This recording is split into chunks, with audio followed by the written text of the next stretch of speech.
जय मसीह के मेरे प्यारे प्रियो, आशा करती हूँ आप सब अच्छे होंगे। प्रभु आप सबको आशीष दे। मेरे प्रियो, आज हम देखेंगे पवित्र आत्मा से भरे जाने का क्या अर्थ है। इफिसियो 5 उसका 18 लिखा है, दाख रस से मतवाले ना बनो, क्योंकि इससे लूचपन होता है, पर आत्मा से परिपूर्ण होते जाओ। हाँ मेरे प्रियो, जब पवित्र आत्मा आपके जीवन में आता है तो वो आपको दुनियावी चीज़ों पर नहीं बल्कि स्वर्गीय वस्तुओं पर ध्यान लगाना सिखाता है। इसीलिए हमारे जीवन में पवित्र आत्मा का होना जरूरी है। यूहन्ना 7 उसका 38 और 39 लिखा है, जो मुझ पर विश्वास करेगा, जैसा पवित्र शास्त्रों में आया है, उसके हृदय में से जीवन का जल नदियाँ बह निकलेगी।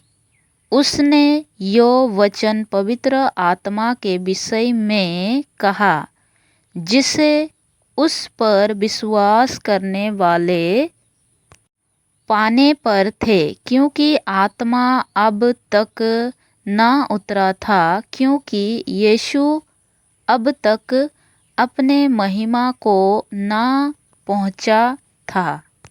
हाँ मेरे प्रियो, यीशु मसीह कहता है, यदि कोई मनुष्य प्यासा है तो वे मेरे पास आए और पिए, क्योंकि जो कोई प्रभु यीशु मसीह पर विश्वास करता है, वे मनुष्य उसके हृदय में से जीवन के जल की नदियाँ बह निकलेगी।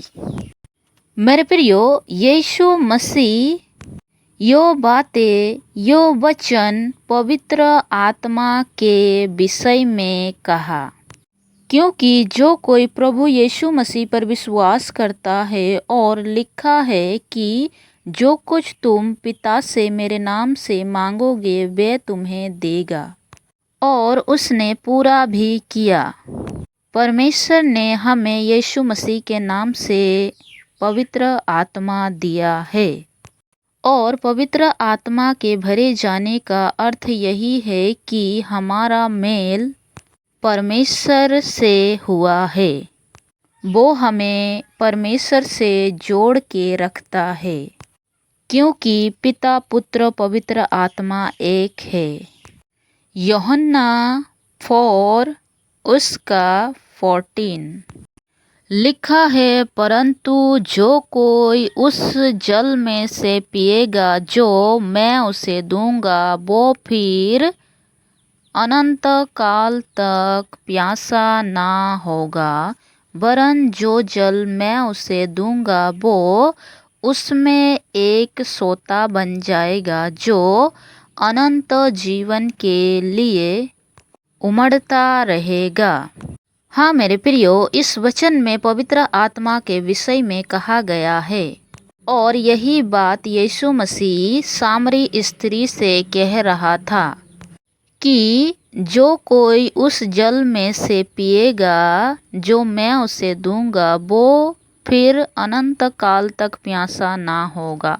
हाँ मेरे प्रियो, जब पवित्र आत्मा हमारे जीवन में आता है, तब हमारे ऊपर परमेश्वर की छाप लगती है कि हम परमेश्वर के संतान हैं और हम उसके चुने हुए लोग हैं।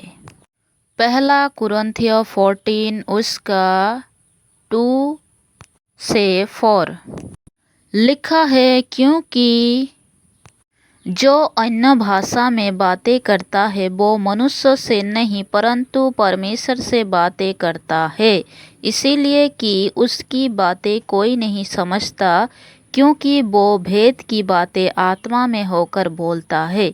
परंतु जो भविष्यवाणी करता है वो मनुष्य से उन्नति और उपदेश और शांति की बातें कहता है, जो जो अन्य भाषा में बातें करता है वो अपनी ही उन्नति करता है, परंतु जो भविष्यवाणी करता है वो कलीसिया की उन्नति करता है।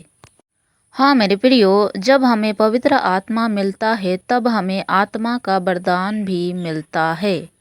किसी को भविष्यवाणी का, किसी को अन्य अन्य भाषा, किसी को भाषाओं का अर्थ, और जो भविष्यवाणी करता है वो कलीसिया की उन्नति के लिए होता है। पहला कुरिन्थियों 14 उसका 14। इसीलिए यदि मैं अन्य भाषा में प्रार्थना करूं तो मेरी आत्मा प्रार्थना करती है, परंतु मेरी बुद्धि काम नहीं करती। मेरे प्रियो, इसीलिए जब आप अन्य भाषा में प्रार्थना करें तो परमेश्वर से प्रार्थना करें कि उसका अनुवाद भी कर सके। पीड़ितों का काम 2 उसका 4 लिखा है, वे सब पवित्र आत्मा से भर गए और जिस प्रकार आत्मा ने उन्हें बोलने की सामर्थ्य दी वे अन्य अन्य भाषा बोलने लगे। हाँ मेरे प्रियो, जब पेंतिकुस्त का दिन आया तो वे सब एक जगह इकट्ठे थे। सब चेले एक जगह इकट्ठे थे और जिस घर में वे बैठे थे उन सब पर आग की सी जीभ फटती हुई दिखाई दिया और उन सब पर आकर ठहर गया। तभी वे सब पवित्र आत्मा से भर गए और अन्य अन्य भाषा बोलने लगे। मेरे प्रियो, इस वचन से प्रभु आप सबको आशीष दे। आमीन and God bless you all.